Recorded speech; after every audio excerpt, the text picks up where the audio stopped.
pues vamos a comenzar la primera mesa con la participación de nuestro colega Rogelio Martínez en un trabajo conjunto con Javier Ortiz Cárdenas que se titula Lo público y lo privado en la educación superior mexicana. Sin más preámbulos, te damos la palabra. En el título faltó poner son tendencias observables entre 1990 y 2000, pero en realidad tomando datos de otros autores serían desde los años 70. El trabajo lo que quiere hacer es preguntarse si la categoría público o privado sigue siendo una posibilidad analítica para explicar la educación del Sistema Nacional de Educación en general y de la educación superior en particular. ¿Qué queremos decir con esto? Que la mayor parte de estudiosos de la educación se quejan de que la educación mexicana se está privatizando. Y entonces una de las cosas que nos dimos a la tarea fue de ir a buscar qué es un bien, y dentro de esta visión, por lo menos desde una cosa que tiene mucho que ver, que es la economía, ver qué es un bien público y qué es un bien privado. Y bajo la definición clásica que cualquiera puede tomar, nosotros tomamos la de Swanson y Kim, resultaría que en México no hay educación como bien público, porque en educación superior cualquier institución cobra una matrícula, aunque sea 20 centavos como en la UNAM, y por el principio de exclusión, cuando uno le niega el servicio a alguien por cuestiones de que no lo puede pagar, es un bien privado. Pero por otro lado, cuando uno entra a datos, resulta que instituciones como el Tecnológico de Monterrey, desde la época de los años 50, por lo menos recibía 50,000 pesos de aquellos de subvención pública. Es decir, no hay una escuela, particularmente en educación superior, completamente pública, ni hay una que sea completamente privada. Hay una serie de matices muy curiosos.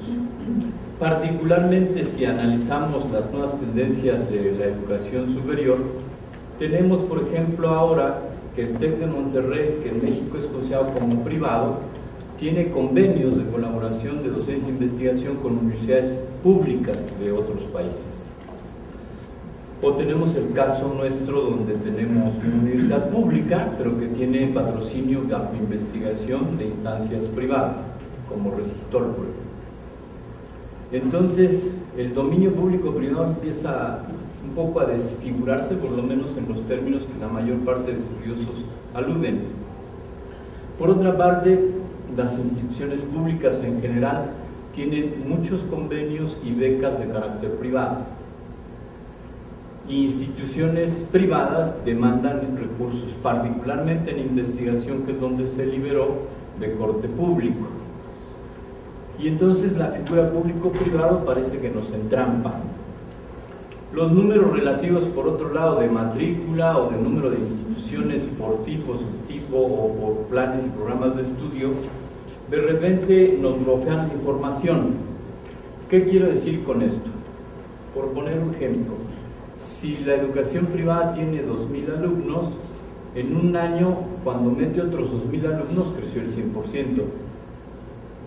Pero si ustedes contemplan la UNAM, que tiene más de 100,000 alumnos, incrementar en 10% la matrícula implica meter 10,000 alumnos, ¿no? Es decir, de repente el revisar los datos porcentuales nos conduce a cosas un poco impropias.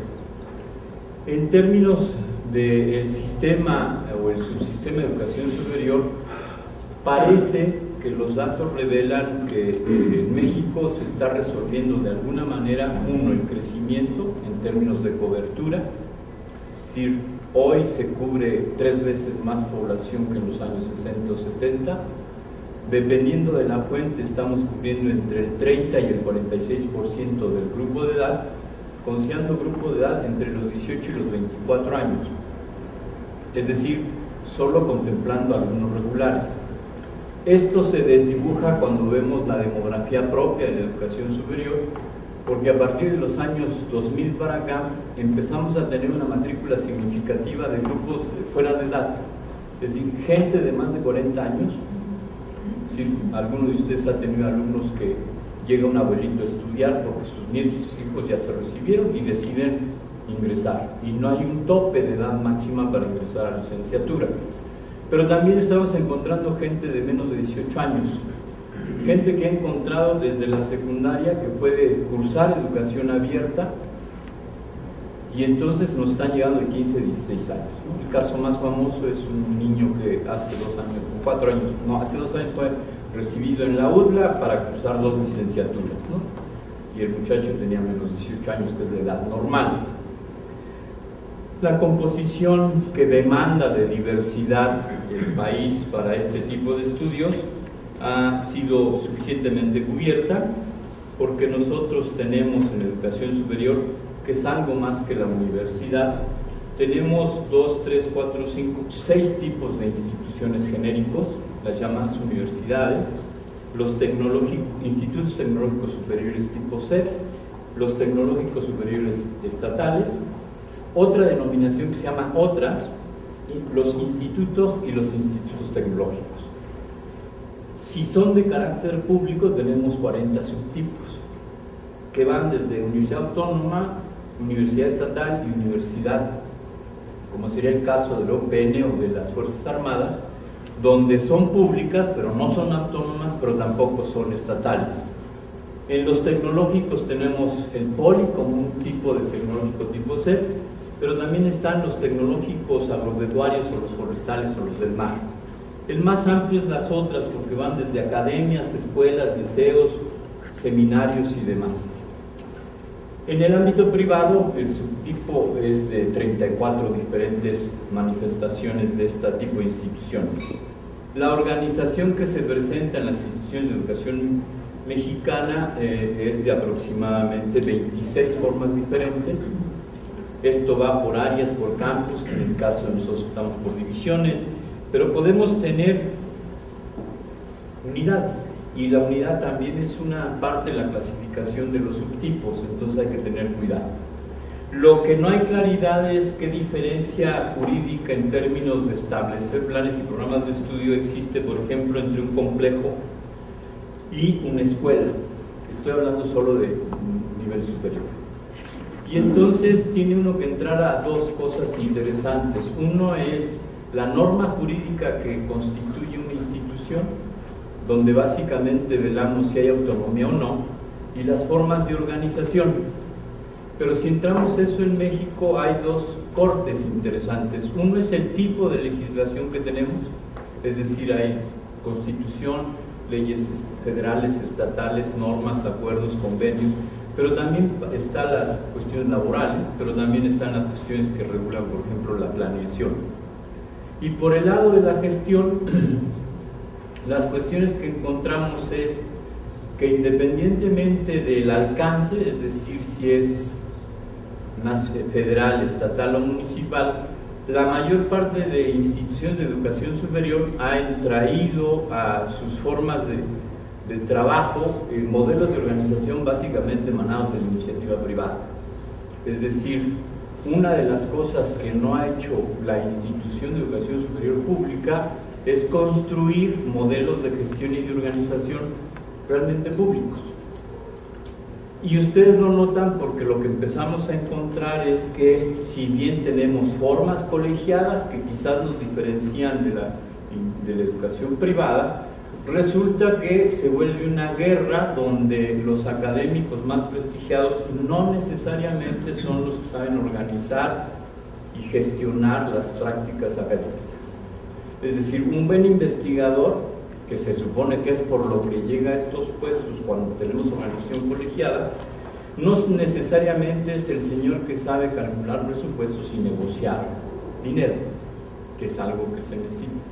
Pero además, cuando lo hace, no tiene empacho en negociar recursos privados. Es decir, podemos encontrar en una institución pública prestigiada, como la UNAM, la UAM, el POLI, las demás casi no pintan a nivel de investigación, que los principales fuentes de financiamiento en investigación en proyectos específicos de posgrado, como puede ser polímeros o esto, son empresas privadas de cualquier índole, nacional o no nacional. Pero también muchos proyectos patrocinados de la gente que dice que hace bienestar social Cuando uno rastrea los fondos son de iniciativa privada, incluso de carácter eclesiástico. Entonces, en ese matiz es que es muy difícil hablar que la educación superior en México se está privatizando. Sé que la mayor parte se incomoda, la mayor parte de la gente donde hemos comentado esto dice que es un ataque a la universidad pública, y lo que nosotros suponemos es que no es cierto. Es decir, la educación superior es algo más que la universidad. En nuestro país, como número de instituciones, las denominadas universidades, aunque sean públicas, son el mero número de instituciones que tenemos. Tenemos más tecnológicos superiores estatales, y entonces cuando uno entra a esto es interesante ver cómo respondemos a la sociedad. Es decir, ¿qué planes de estudio son los que estamos favoreciendo para el curso de licenciatura? La NUYES, que es la que más o menos provee una clasificación propia, dice que tenemos 6 áreas de conocimiento. La primaria de conocimiento, que es la que hemos visto que se ha descuidado más, es la del sector 1, lo que tiene que ver con el campo, lo rural, los animales, la pesca, este tipo de cosas, ¿no? Y lo que tiene que ver con el nivel 6, que sería lo más novedoso, tiene que ver con las ingenierías y estas cuestiones de cómputo.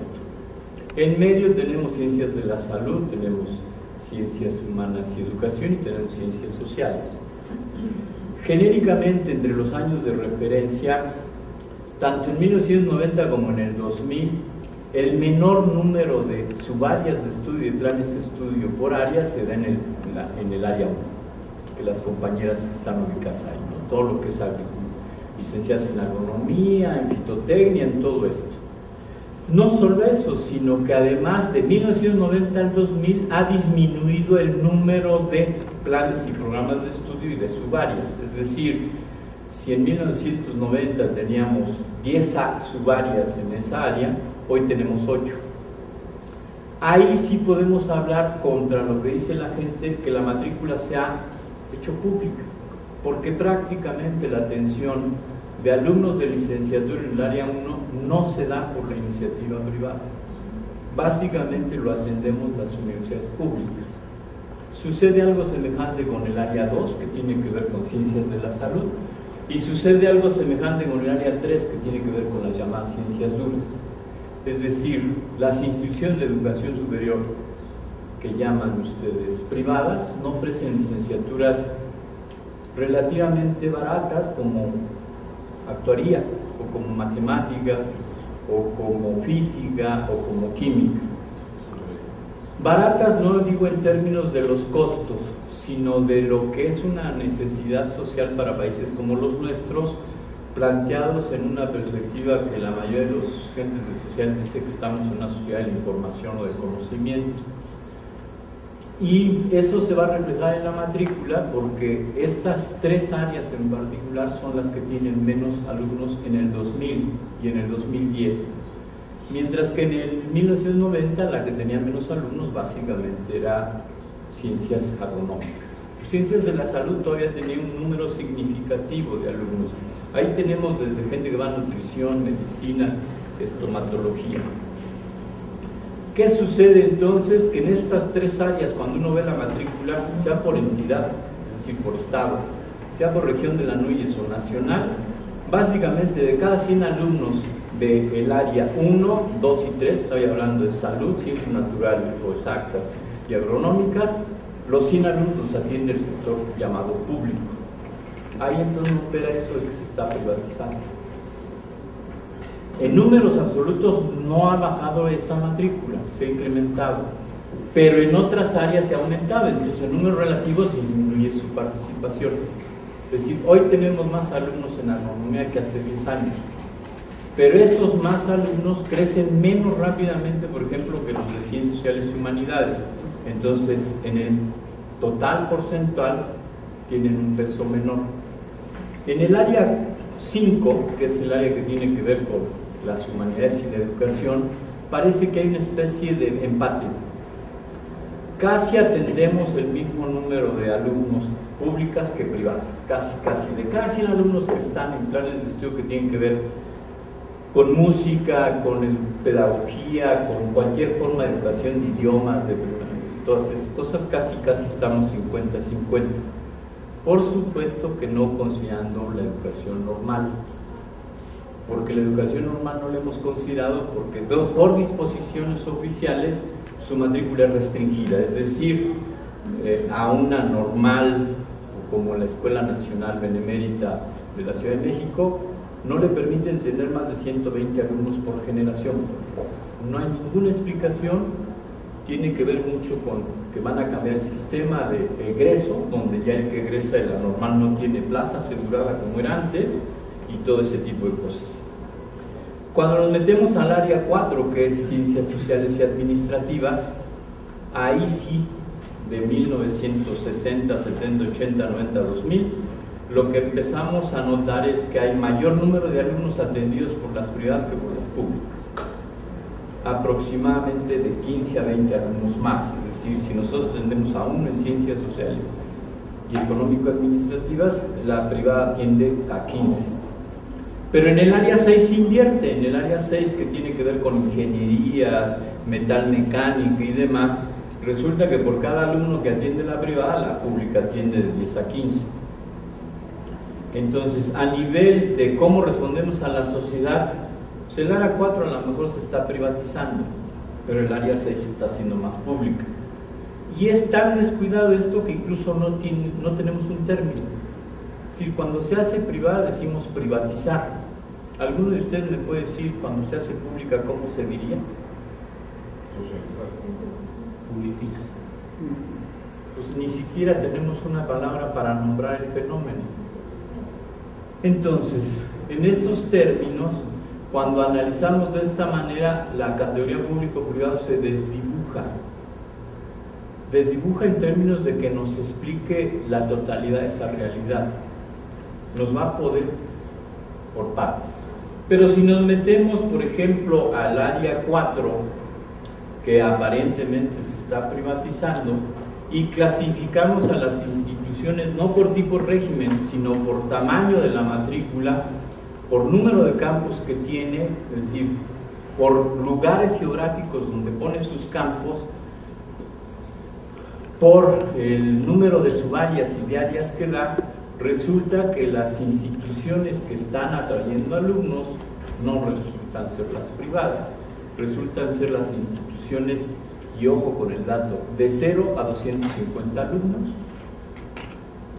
que habría que llamar si son instituciones de educación superior, son casi como escuelitas, generalmente ubicadas en lugares que fueron una casa grande, adaptadas, generalmente imparten planes de estudio en una, en dos o en 3 licenciaturas, generalmente cubren esas 3 licenciaturas 2 o 3 subáreas y básicamente están ubicadas en el área de sociales. El otro tipo de instituciones de esta área que está creciendo es la que tiene de 2.501 alumnos a 5.000. Esas básicamente son las que están jalando la matrícula que va a Ciencias Sociales y Humanidades. Otro caso sucede con el área 6, ¿cuál? Curiosamente son instituciones pequeñas. Es decir, algo le está pasando a instituciones de educación superior, públicas o privadas, de las llamadas de primera generación, como es la UNAM, como podría ser la Ibero, como podría ser la NAHUAC. Son instituciones que nacieron bajo la idea de universitas, lo universal, entonces tienen 40, 50 planes de estudio a nivel de licenciatura, casi ofrecen las 6 áreas de conocimiento, pero algo les está pasando a ellas porque no están creciendo tan rápidamente como estas pequeñitas, y quizás esto es un reflejo de la especialización. ¿Qué especialización estamos hablando?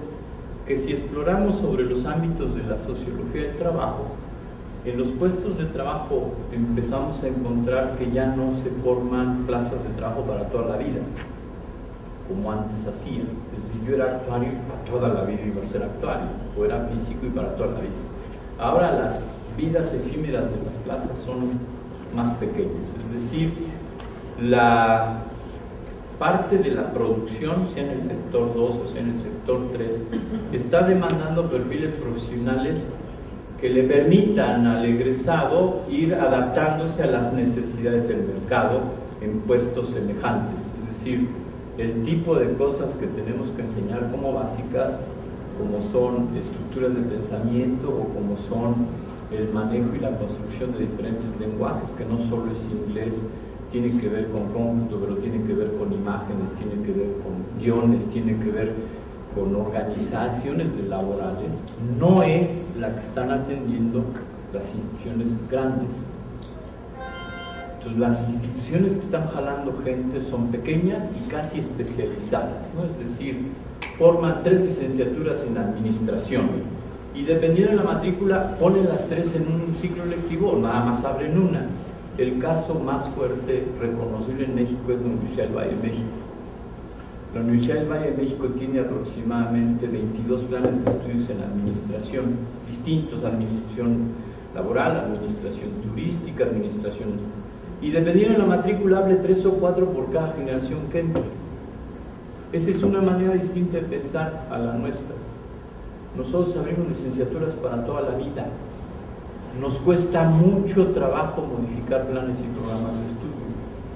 Pero además tenemos cambios muy fuertes. En primera instancia, particularmente en la universidad pública, en los años 20 y 30, nuestro personal académico era distinguido. Es decir, la práctica de docencia no era su labor económica principal. Básicamente estaban metidos en el mercado de trabajo en su profesión y era una distinción dar clases. Pero ahora tenemos trabajadores que se organizan y defienden sus... no sabemos si la disciplina o su salario. Pero además encontramos que nosotros no formamos para practicar disciplinas, sino formamos para el trabajo, porque les damos el gran profesional. Es decir, formamos sociólogos no para que practiquen la disciplina, sino para que trabajen como sociólogos. Y esto choca casi con todos los modelos mundiales. Generalmente en educación superior no se forma para una profesión, se forma en la disciplina. Entonces ustedes van a encontrar que hay gente que está trabajando como contadores, pero son licenciados en letras o cosas de ese corte. Entonces lo que estamos haciendo no tiene la intención, aunque sí, de provocarlos, de ser un poco irreverentes, pero por el otro lado es ver si efectivamente, no en términos apasionados de sobrevivencia, público o privado son categorías analíticas que nos permiten interpretar nuestra realidad. Y si fuera así, ¿qué tenemos que modificar en lo público para que realmente sea público? ¿Y qué tenemos que hacer en lo privado para que sea así?